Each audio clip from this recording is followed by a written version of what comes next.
And for those of you who know about August Wilson, he's considered one of the greatest playwrights of the 20th century. He did a cycle of 10 plays, and they were monumental. And his work launched a lot of careers. Like, hey, Monica, put yourself on mute for me. Um, his work launched a lot of careers. Angela Bassett, Delroy Lindo, Courtney Vance, um, Charles Dutton. I mean, there's a whole litany of actors that you would know their face and or names that started in August Wilson's world. So anyway, I had the privilege of working with him for 2 weeks. He came on a different production of his that I was doing in Kansas City.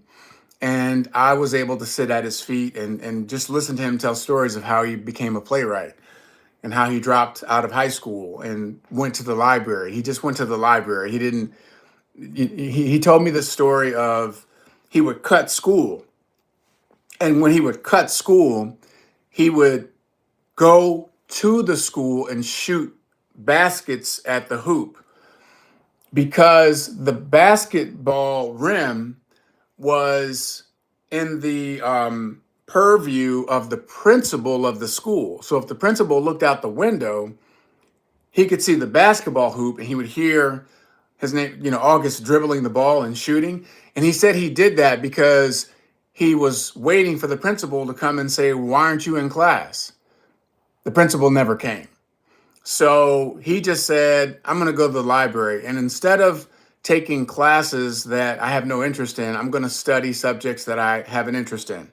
And so he spent all of this time just learning things that he wanted to learn. He became an autodidact. So autodidact means you are self-taught, self-educated. And he literally taught himself poetry, and he became a poet first, and then he became a playwright. He is a two-time Pulitzer Prize winning playwright. He's the only Black playwright to have a Broadway theater named after him. So I'm in Pittsburgh doing this play, Jim of the Ocean, and I got a call from Les Brown.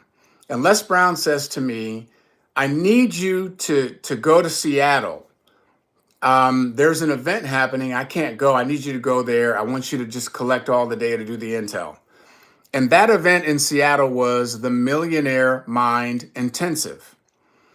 Now, I'm, in between shows having this conversation with Mr. Brown. At that point, I had already become an apprentice learning speaking and attending his training events. I had not made the transition. I hadn't made the commitment to embrace this other path, okay? Many of you that are listening to my voice right now, you have something else that you do. You have something else that pays you, that puts food on your table. And even though we are in business together, there might be, okay? There might be a switch that you haven't flipped yet. It doesn't mean you're not engaged. It doesn't mean that you're not committed. It just means that there might be a missing component. And this is all up here. It's up here. And then up here, it's in here. All right. So I'm saying to him, well, this play is gonna end soon. Like the play was closing. And I was like, well, I got to focus on my next gig. I don't know that I can just hop on a plane and fly across the country to go to this event, this 3-day event. He says, well, let me know. I said, okay. The week after that conversation, I got a phone call from my agent in New York. He says to me, hey, I got an offer for you. I'd never gotten an offer before. I always had to audition for every job I've ever gotten. Film, television, theater. I had to audition. Sometimes I had to fight my way to even get seen because they thought I was, not a character actor. They wouldn't see me for character roles. They would only see me for, lead roles. And I was like, no, I'm not, like I'm an actor. So the fact that I got an offer for the very first time, it was like, what? And he told me how much they were going to pay me. And what they were going to pay me for this particular offer, it was a television show. It was more money than I needed. Like I needed the money because in theater you don't really make that much. In theater you make whatever. It was like $800 a week or something. And living in New York in a brownstone on your own, like it's every dime matters, okay? I needed this job, you all. I needed the money. But the problem was the job was during the same weekend that this event, Millionaire Mind Intensive, that Les Brown asked me to go to. I'm not getting paid to go to that event.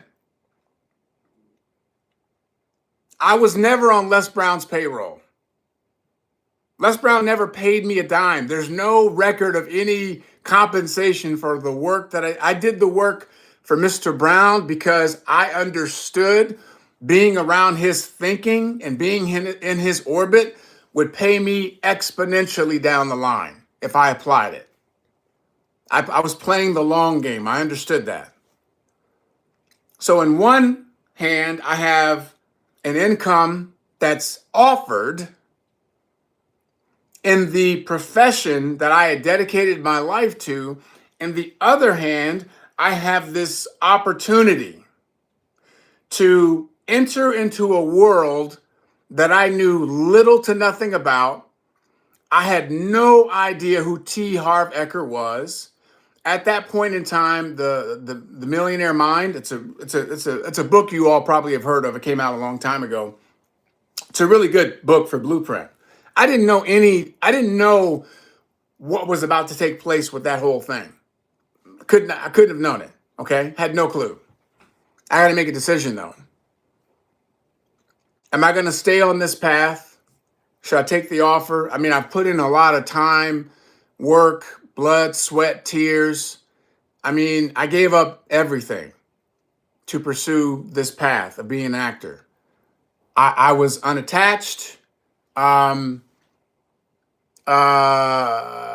daughter had not been born yet. So my whole life was this. Like I didn't have any other life. I just wasn't vested in anything other than my career. Okay. So now I got to make a decision. Man. And so here's what happened. I had an event, and sometimes you guys will understand this. Sometimes the life will move on you if you're not willing to take the reins and move on life. Some of you all you're hesitating. You're hedging your bets. You're waiting for some sign. You're looking for a guru to give you all the answers. And the whole time, what you need and everything you need to know is in here. And you are the author of your life. You have the power of creation. You can decide if you want to paint a brand new picture with your given circumstances. See, people wake up every day and they have these revelations. And you hear about these stories all of the time. Someone decides, I'm just going to have a new attitude. Instead of focusing on what I don't have and what's missing and what I've longed for, I'm going to appreciate where I am with what I have, and I'm going to make something of it. And see, that's called prospering where you're planted. When you prosper where you're planted, then the universe says, this person is more than filling up their current space. They are ready for more. But if you spend all your time in longing and wishing and wanting and waiting, then your space doesn't get filled up. Therefore, nothing new can come to you because you continuously live in a void. I had to make a decision. So I had an event, a life event. And what happened was, I had never looked at my paycheck. And you know what? My daughter was born at that time. Yeah, I get my time. She was born at that time. So I had never looked at my paycheck when I was acting. Because I didn't get into acting for money. I just got into acting because that was what I was called to do. I was very prayerful that I would make enough so I could pay my bills. So I was very blessed, right? I didn't have to work a job. I didn't have to wait tables. I made a living as an actor, full-time actor in New York. I thought I was on top of the world. And on that particular day, I had a life event where I got into a really bad argument with the mother of my daughter. So it was the only time really we've ever had a real horrible argument. And this was between performances. So I had the matinee and then I had a night show. Well, during the matinee, because we had this fight before the matinee. Well, I gotta carry all that in. Like you all understand this. Like sometimes stuff comes up and you still gotta go to work, right? Like you can't not clock in. You have to take care of your responsibilities. It doesn't matter if you got a horrible argument with your spouse or one of your kids is acting crazy. You still gotta go to work. So I'm carrying all of this, and you all understand it's a little bit different when you're an actor because your job is to do what? Is to create the human experience and bring people in and to be vulnerable and to, share your soul on stage. So imagine, going on stage to share your soul for 3 hours and you're just coming out of this, horrific, argument that was high stress and the police were called and there was no physical, anything, but it was just a lot. It was just a lot. She was trying to muscle me and I was not having that and it was just not good. So because of all of that, when I was performing in the midst of my performance, something happened. I don't know if it was a vessel or something burst and all this blood just started pouring out of my nose and I didn't know it because in that particular scene, the character is breaking down in that scene. Well, I didn't know because I'm, playing the scene, but the actress playing opposite me did something she had never done, which was to grab a dish towel and hand it to me. And I looked down, there's blood all down the front of my costume. We finished the scene.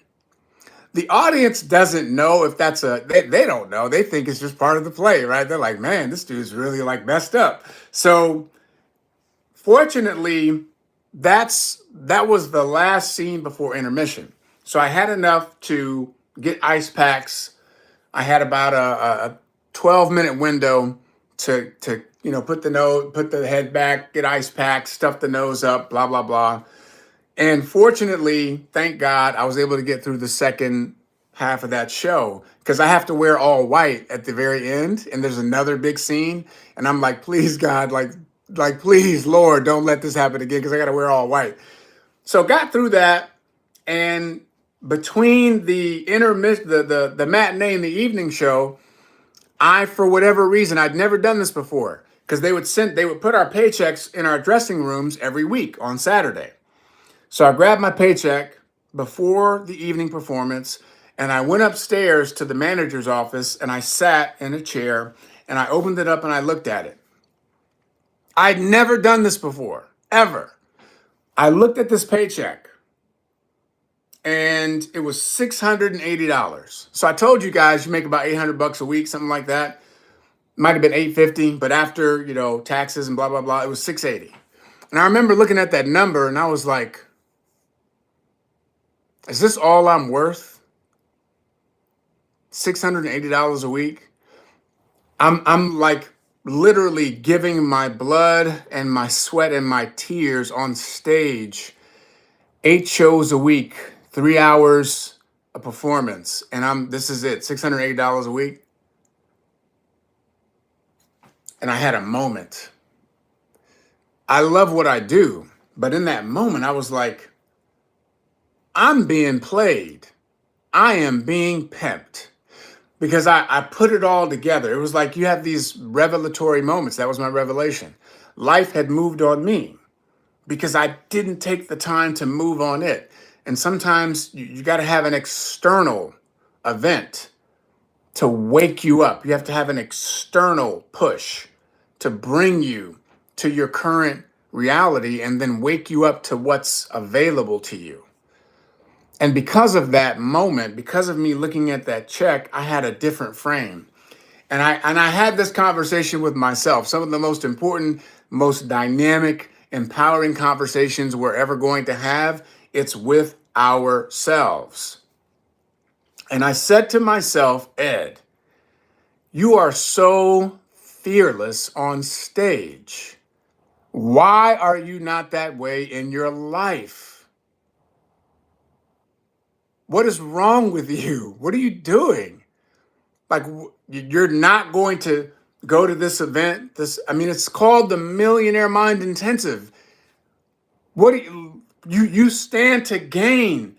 You can go to this event, you can walk down through this pathway that you have no idea how it's going to turn out, or you can do what you already know how to do, take the offer. It's a lot of money. It was a lot of money for me at that time, and go do the job and just keep on doing what you're doing. And I was like, I already know how to do this. I've put my time in. I have mastered the fundamentals of my craft. I can do it at will. But this thing down here, this path, Millionaire Mind Intensive, I don't know what's behind door number 2, and I'm excited to find out. I'm excited to learn. And I'm scared because not only am I going out to this event and I don't have a job lined up, I don't have anything lined up. The one offer that I do have, I have to turn down, but I'm going to do it. And I did. Changed my life. Millionaire Mind Intensive, those 3 days changed my life. It's been foundational for me. T. Harv Eker, those 3.5 days with him, there are things about that I will never forget. I went on to do many, many more of those of his Peak Potentials at the time. It was called Peak Potentials Training Intensive. And we, quantum and all that. So if you don't know who that is, you can just Google T. Harv Eker and look up The Millionaire Mind. Secrets of the Millionaire Mind is the name of the book, Secrets of the Millionaire Mind. And you'll understand. So was it scary? Yes. You don't always have to wait, though, for a life event to rock you to your core. Sometimes it's what's necessary. Sometimes it's what you need. You need something to rock you, to shake you. For some of you, it's getting laid off unexpectedly. For some of you, it's when someone that you care about dies unexpectedly. For some of you, it's maybe a health challenge that you have to be dealing with, that you're confronted with. For some of you, it could be any number of things that serves as a wake-up call. And then all of a sudden, you start looking at life a little bit differently, and you have a greater sense of urgency because you realize time waits for no one. We cannot predict the future. We can only create it. And we have the power of creativity as long as we're alive. As long as there's breath in my body, every day I know I have the ability and the capacity to create. So when we talk about your daily affirmation card, it's birthed out of my understanding that if my job for years and years and years was to create someone else's life and then portray that life on stage or on screen, I had a bio, I shaped the bio, I understood the story, the come from, their hot buttons, their reasons why. Well, why can't I do that in my own life? That's how I got here in the first place. I created my life. I made a decision about who I wanted to be. Who do you want to be in your business? Who do you want to be as a leader? Who do you want to be as a provider? Who do you want to be as an earner? And if you're not engaging with that, if you're not having a script that you yourself have created, your success script, your success soundtrack, then you're missing out on opportunities. Because if you don't have a card that you're reading from every day, it means that you're only referencing your current situation. That is your point of reference. And the problem with that is the whole reason that you're doing business is to get out of your current situation. You want to improve it, right? Well, if you want to improve it, you have to start living and behaving in the future of what it is that you want to create. I had a conversation with one of you and I said, listen, you need to go and do this assignment. And I'll give it to all of you. You need to go and spend some time in a multi-million dollar home, like go to a showing. Nadia and I would do this all the time, especially when we were in San Diego. We would always go to, like, not always, but we did it regularly. We would go to showings and just walk around $1 million homes, multi-million dollar homes, because it was good for our dreams and our visions and how we were working, at that time. Or you can go to a car dealership, a luxury car dealership, and just sit in that car. Or if you're into accessories, go into whatever that store is, Louis Vuitton or whatever your hot button is, and hold that handbag in your hands. Feel it. Why?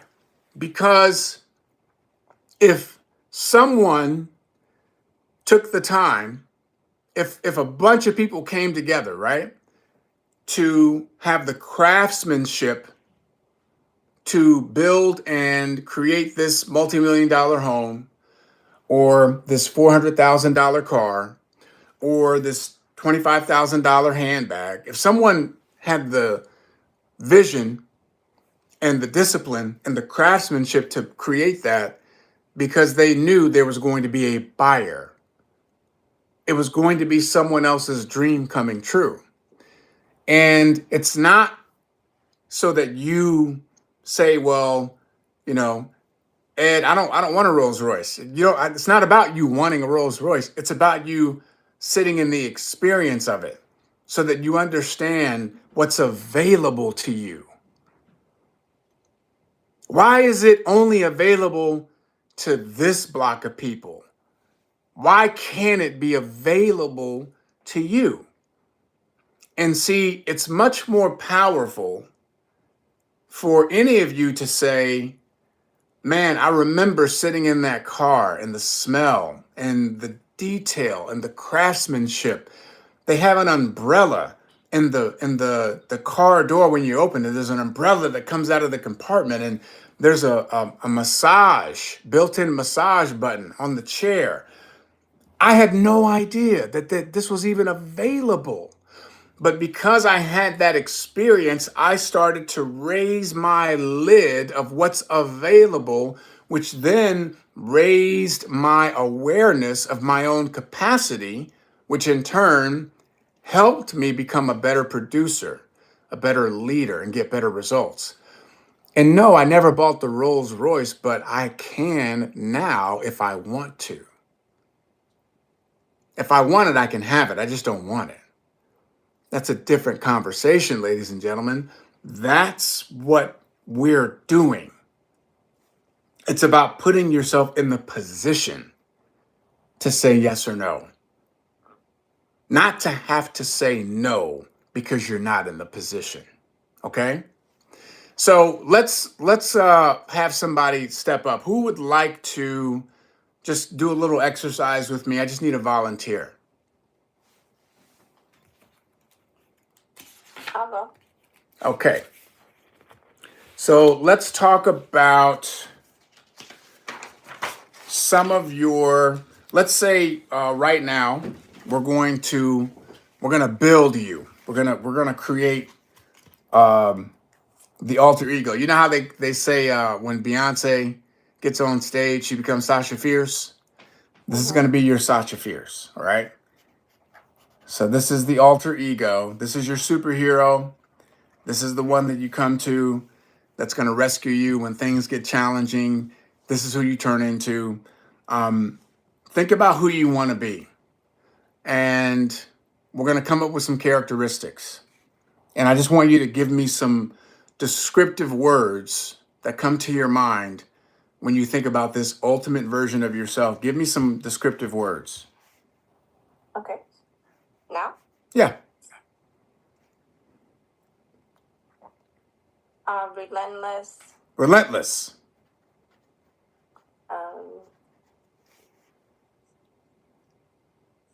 Overcomer. Overcomer.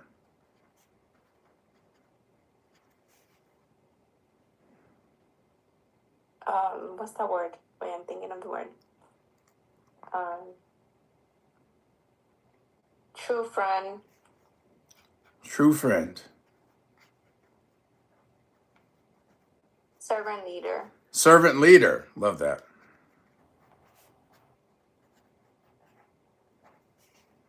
No BS.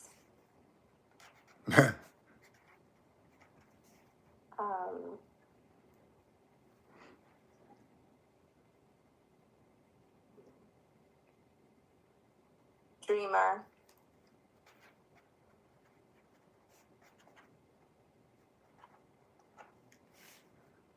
Bilingual.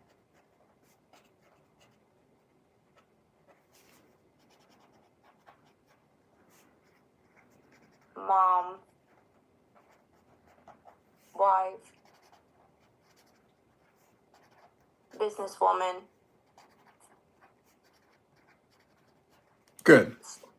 Okay. Okay, that's good. So we got 1, 2, 3, 4, 5, 6, 7, 8, 9. We've got 10 so far. So just 10 things that come to mind. So when I wake up and I'm writing my own success track, I am relentless. I am an overcomer because I see every obstacle as an opportunity. I am a friend of unparalleled truth-telling, loyalty, love, and commitment. I am a servant leader, leading others to places that they would not go without my presence and will go much further in my absence. I am a truth teller. There is no lying in me. I don't do BS, but I do build BS because I'm not a bullshitter, but I am a firm believer in belief systems. I am a dream builder and dream achiever because I am willing to not only cultivate and cast the vision, I'm willing to do the work that is required to achieve it. I am a master communicator. I can talk to you in multiple languages because of my commitment to connect with conviction. I am a mother who leads her children and her family. I am a wife who is dedicated to building an ever greater relationship with my husband. I am an extraordinary businesswoman who has a level and a standard of excellence, commitment, execution, unmatched in my space. I am willing to do what is required to exceed all bounds, leaving an imprint on this world that will be here long after I am gone. And so it is. So this is being recorded. We can go back and listen to that, but that's just off the cuff, okay? Taking some things that come from you instinctually, just come off the top, those are resonant for her, and then she can shape them into a story. And that story is what she lives from. And eventually, it's what she manifests. It becomes who she is. Now you got something, because this is something that is greater than her current circumstances. It's greater than her current situation. We have to be strategic and we have to put forth mental effort in order to get this done. But imagine that's her soundtrack. Imagine that's her starting point every single day. Every single day. And guess what? She may change it next month, next week. She might add something to it. She might take something away. She might realize there's something more important that she wants to put in there. It's your script.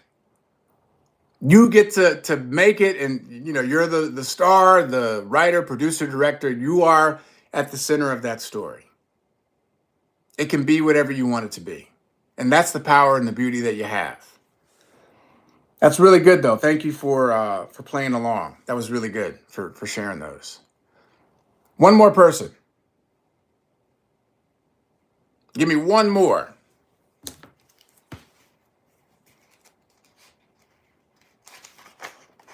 Go ahead, Lamar. I heard you. You got to unmute yourself, though.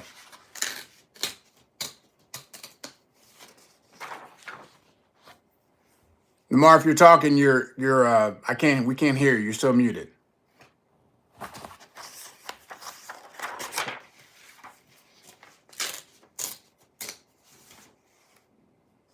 No? Did I misread that? I thought you were commenting. I'm looking at a different screen. Anybody else want to go? Going once? Going twice. So, you know this phrase, closed mouths do not get fed.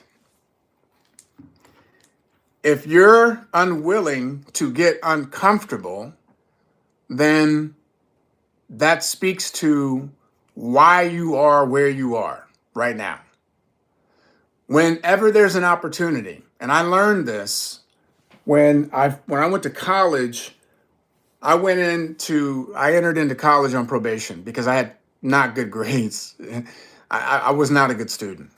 So I was gifted a place at Morehouse, but I came in on probation. That means if I messed up just this much, I would be kicked out. So I made it my business to learn how to be a great student. A couple of things I learned. Number one, you always sit in the front row. Why? Because I don't want to look at the back of anybody else's head. I don't want anything blocking the information and my experience of it. I always would sit in the front row. Number two, closed mouths don't get fed. Ask questions. Don't get uncomfortable with not knowing. Embrace that. Don't get uncomfortable and allow that to stop you from being vulnerable, from sharing, from being open. Because you're not going to grow. You can't hide.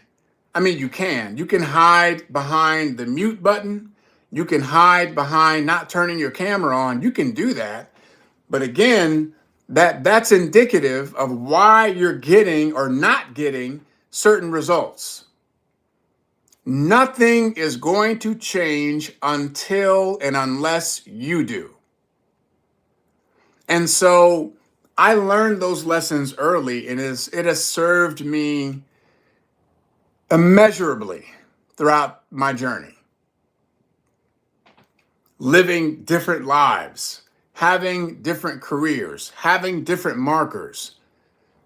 And I got the receipts. You want to build your catalog of receipts of things that you've done, produced, created, impact. And then you got to hit the reset button again every single day, because it doesn't matter what you did yesterday. You can't eat off of your previous success. What matters is what you do today. And from what we just created with that initial daily affirmation, those are words of transformation. And it's an incantation, meaning affirmation is like, I am a leader. I am strong. I am unstoppable. But if you listen to what I said was more of an incantation because it was specific to her hot buttons. Now, excuse me, she's going to make it her own. She's going to put it in her own words. But I want you all to understand that's the power of an incantation, because it's like a love song to your own success written in your own words. So it's deeper. Every line has meaning, and every line has a story behind it. Affirmations are a little more generic. They're fine, okay? Affirmations are great. I'm fit, I'm excited, I'm rich, I'm healthy, I'm wealthy, I'm strong, I'm free, I'm humble. Those are great, but those are a little more generic. They have their place. But what we're doing here is an incantation. Why is that so important? Because we are creatures of habit. And it's been documented scientifically that more than 70 to 80% of our behaviors are habitual, even if what we're doing isn't good for us. How many of y'all ever drive past a fast food restaurant in the mornings and there's a long line. And you're like, I bet you a lot of these people do this every morning. They don't think twice about it. It's not good for them, but they do it because they're habitual. You go to any bar, there will be people sitting at it and drinking every day. Every day. People have behaviors and habitual patterns that don't serve them, that are not good for them, but it's habitual.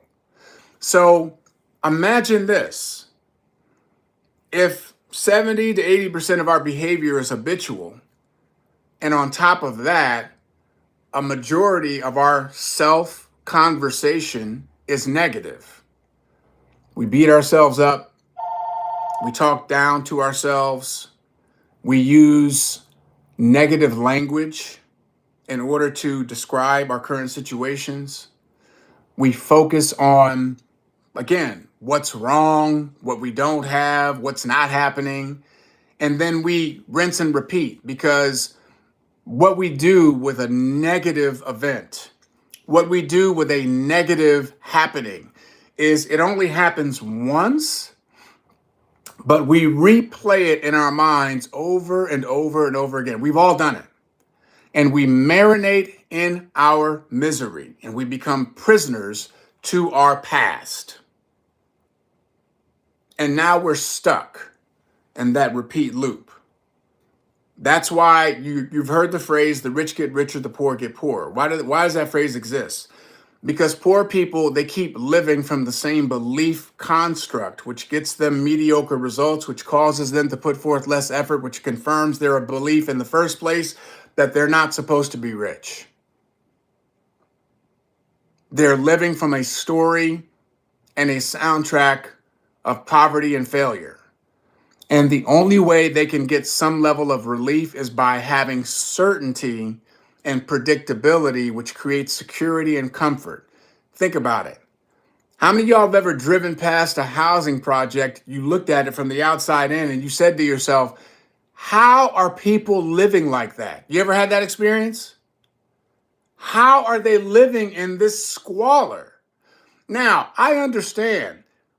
I've been to third world countries. I've seen real poverty, like what we have in the United States. I mean, it doesn't even compare. However, that being said, there are still people living in situations, and you're like, how are you living? This place should be demolished, because people will lean on predictability and security more than they will their own freedom, because people are creatures of habit.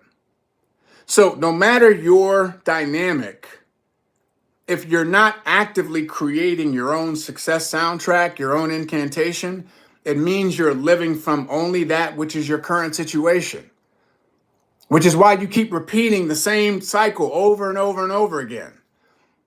Is it struggle? Is money constantly a theme of struggle over and over and over? You keep, you're a good person. You work hard, but you keep running into the same problem. Why? You haven't changed your incantation, your internal conversation, your story that you're living from. You haven't been intentional with taking yourself and going to a situation where you can dream, where you can have an experience that's greater. How many of y'all ever heard of Motel 6? You ever heard of Motel 6? Now, do you think there's a difference when you walk into a Motel 6 and the smell and the feel of it versus walking into a Four Seasons? Heck yeah. You won't stay in no Motel 6, but people stay in Motel 6 all the time. Why? Because they don't know any better. They haven't wanted to know any better. But once you stay at the Four Seasons, you will never, ever even consider going to a Motel 6. But you got to have the experience. So what do? I say, hey, listen, I just want you to go to Four Seasons and have a cup of tea. And I want you to recognize the smells as soon as you walk in, and have a cup of tea and look around. And then I want you to go to a Motel 6 and you tell me where you want to stay. I want you to go to a junkyard, a used car lot, where all the cars are $500 and below. And I want you to sit in a $500 car, and then I want you to go to a luxury dealership and sit in a $200,000 car, and you tell me, what do you prefer? It's about understanding human capacity, what you're capable of. If you don't intentionally engage in that level of activity, active thinking, active engagement and experience, then you'll simply stay where you are because you're comfortable. Even if you're not making what you feel that you're worth, your bills are getting paid somehow because that's your baseline. You always figure it out, don't you? You figure it out. The kids are going to eat. You're going to have clothes on your back. You're going to figure it out. You just have to raise your baseline now. Raise your standard. Anything in your life that you want to do better at, that you want to improve, raise your standard. Raise your standard. These are lessons that take time to learn. I'm very compassionate. I wasn't always this way. Nadia will tell you. I was much more of a hard ass because I didn't understand certain things because I hadn't lived long enough. I hadn't had enough life experience. Here's where I got it twisted. I got it twisted because I thought I had success in this arena and then this arena and then this arena. I thought that was life experience. It wasn't. It wasn't at all. It wasn't even close. I was missing the real lessons because I wasn't really doing the inner work. She's been one of my greatest teachers. I have chosen extraordinarily well because one of my greatest teachers sits beside me, and she has taught me how to do the inner work and really understand life experiences so that I can have greater appreciation and perspective and understanding. So it makes me a better leader, a better trainer. And so each of you have a cumulative amount of life experience and professional experience. Here's an exercise. So we're going to have you do a couple of exercises as we wrap this up. Number one, I would like for you to add up the total amount of income you've earned up to this point in your life, to the best of your ability. Okay, I know you're not going to remember every exact amount, but I want you to think back to when you first started working. It's very important, you all. From the time you started your paper route, mowing lawns, babysitting, to your first job, what's the amount of money you've earned up to this point? What's the dollar amount? That's number one. Number two, what's the most amount of money you've earned in 1 year? What's the most amount of money you've ever earned in 1 year? Write it down. Total income to date, January 17th, 2026. My best year ever earning income was, I made this much. Those two numbers are going to tell a story about your belief system, about your capacity, what you deemed as your capacity. And you're going to have a moment of revelation for yourself. Is that really the best I can do? Is this really all that I'm worth? Now, here's the next set of questions. What is your net worth? That means you add up all of your assets. If you own your home outright, if you have zero debt, no car payment, no credit card debt, no student loans, no medical bills, what is your cash flow, your liquid assets, and then any liabilities? Maybe your home isn't paid off. Maybe your cars aren't paid off. Maybe you do have student loans or medical bills or credit card debt, whatever. You subtract your liabilities from your assets, you have your net worth. Meaning, if I never worked another day, how long can I maintain my current lifestyle? That's the next part. If you end up having, so think about it. When you first started working, this is really going to mess you up. Some of you. When you first started working, remember your first job? How much debt did you have when you first started working? How much debt do you have now? Some of you all are going to have an awakening. You're going to have a moment. You're going to be like, wait a minute.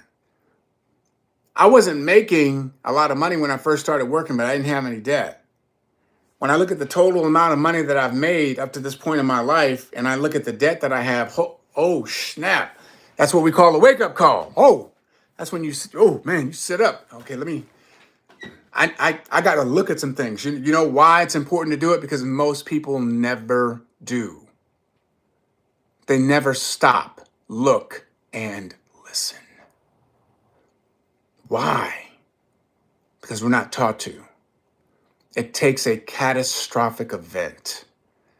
A hurricane comes, wipes you out, and all of a sudden you got a new perspective on life. You stop, look, and listen.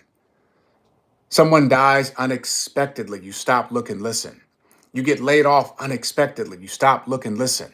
You get divorced or a relationship ends. You stop, look, and listen. Something comes along and shakes you and wakes you up. You stop, look, and listen. It doesn't have to come to that, ladies and gentlemen. We could do it right now, right here, in a spirit of joy, curiosity, and discovery. Joy, curiosity, and discovery. In that spirit, we can stop, look, and listen. And let's do some evaluating. Okay, here's my total income of my life. Here's what I've earned. I know I can do better. Here's my best year ever. I know if I did it once, I could do it again. I could do it better. Now, here's the fun part, the really exciting part. You got all this real estate in front of you. You got this big windshield in front of you. You've got a future with unlimited capacity as long as you're willing to do the work in front of you. And you can write an entirely brand new book from this point forward, going forward, in front of you. One of the hardest things to do is to change. But you can. You can. I promise you, it's one of the hardest things you will ever do in your life. If anyone ever asks me, hey man, I know you've done this, and this, and this. What's been the hardest part? I'll tell you. It's accountability and making a decision to change. It's also the easiest part because you just got to make a decision to be a different person, and then you become that. Doesn't happen, but it does happen. So in other words, I make the decision, I show up, I'm a brand new person. Nadia's looking at me like, are you for real? No. Like I am. Yeah, right. That's day one. She's looking at me. Are you I mean, Ed, I know you're an actor. You were really good at what you did. Yeah.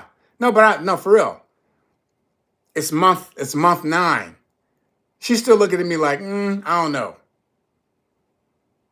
18 months later, yeah, maybe. So you can make the decision to change, right? But you have to behave and earn your way to that. Joyce Meyer said, if you spent years digging yourself into a hole, don't expect to just come out of it just because you make the decision on the next. It doesn't work that way. You have to be willing to show up each and every day and do the work. And if you do, I promise you, each and every day you become better, stronger, wiser, faster, more efficient, everything. What's on the other side of that? It truly is unlimited. It's a beautiful thing that's available to you if you choose to embrace it, okay? But that's there. Now, here's the fun part. I would love for you to take those numbers, okay? Take all the money you've made in your life and then take your best year ever. And I want you to grab one of the leadership magazines. So we read the leadership magazines every month. I want you to grab one of those leadership magazines and match those numbers up with somebody's monthly income.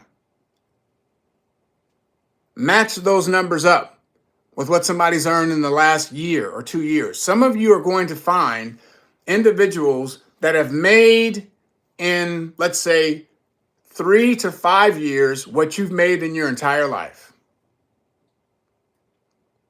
Well, what is that? It's a reminder of your capacity. Here's the problem with the current school system as it is. And our kids are subject to it. Some of you, your kids are subject to it unless you're homeschooling.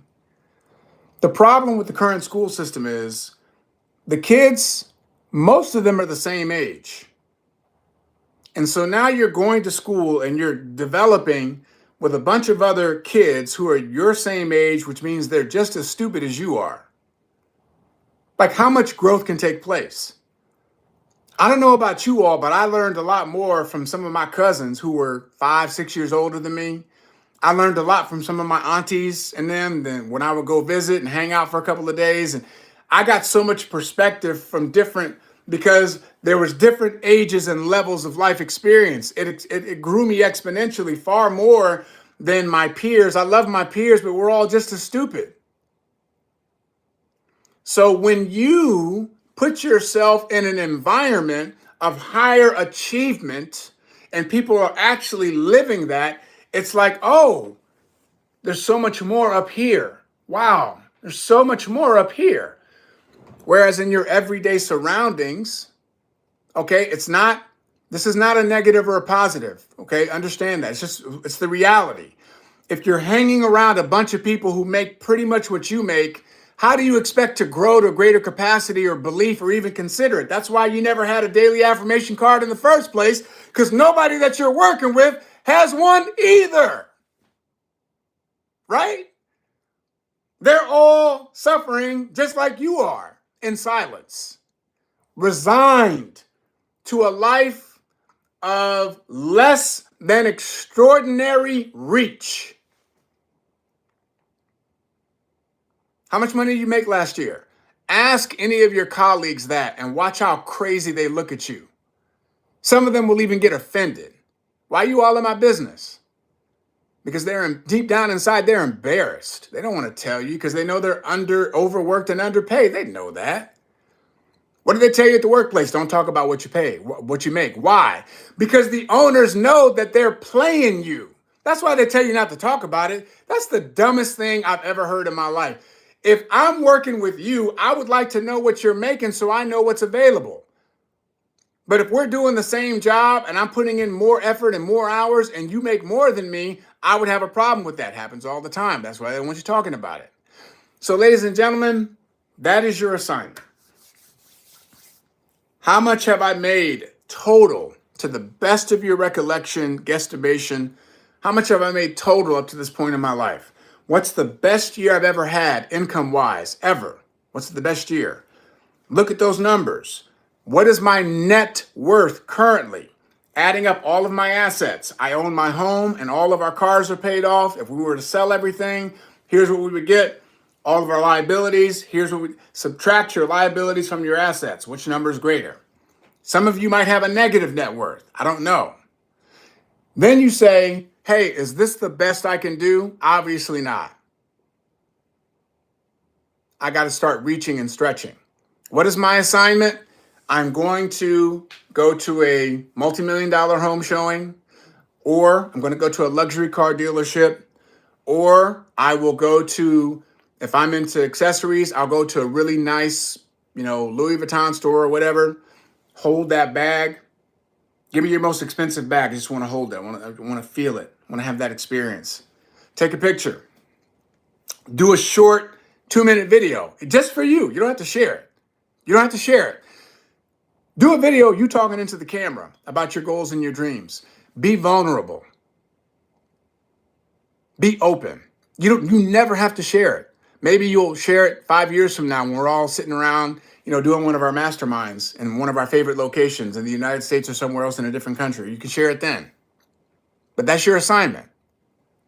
And the final part of your assignment is to take the total amount of your income and then take your best year ever income and find it in one of the leadership magazines. Because some of you are going to see people that have made that in the last 3, 4, 5 years, what you've made in your entire life. Some of you are going to see your best year ever. That's somebody's monthly income every month. And that will awaken you. It will remind you of what is available. It's capacity. Everything is up here, ladies and gentlemen. It starts with your mindset, followed by your alignment, followed by your massive action. Consistent daily action. Any questions before we wrap it up?